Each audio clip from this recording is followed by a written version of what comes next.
The current lesson, like the previous lesson, will be dedicated to the genre of law. We shall address two main issues. One, the formulation of biblical law from a comparative point of view. Two, the contribution of Mesopotamian legal sources to the understanding of biblical narrative. In the previous lecture, we discussed the correspondences and disparities between the biblical and cuneiform law systems. We presented the scholarly debate regarding the extent of uniqueness of biblical law. So far, our discussion has been based on the content of several laws. In the following few lectures, we will refer to the forms and patterns of laws in the various law codes. These have been extensively discussed by scholars from a comparative point of view. In 1933, the German biblical scholar Albrecht Alt published an influential article on biblical law. In his article, Alt distinguished between two law patterns in the Bible. He labeled these patterns casuistic and apodictic.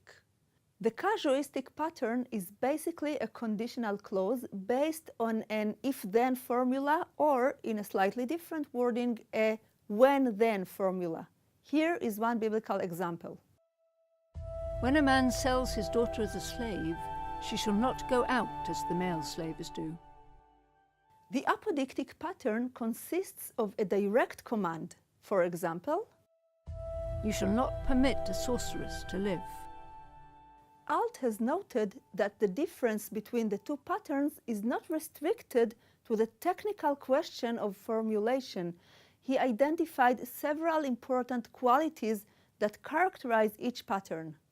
Casuistic laws are often interested in the small details of each legal case. They present cases and sub-cases referring to specific sets of circumstances. The Goring-Ox law, discussed in the previous unit, is a good example. It presents a different rule for specific sub-cases: an innocent ox, a warned ox, an ox goring a slave.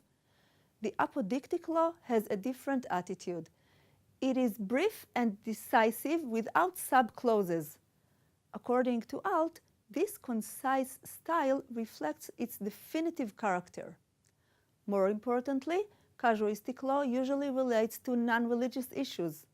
Biblical casuistic law tends to cover criminal and civil law. Its typical themes include slavery, finances, capital cases, etc.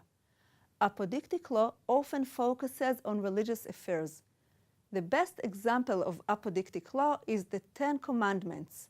You shall not murder, you shall not commit adultery, you shall not steal, etc.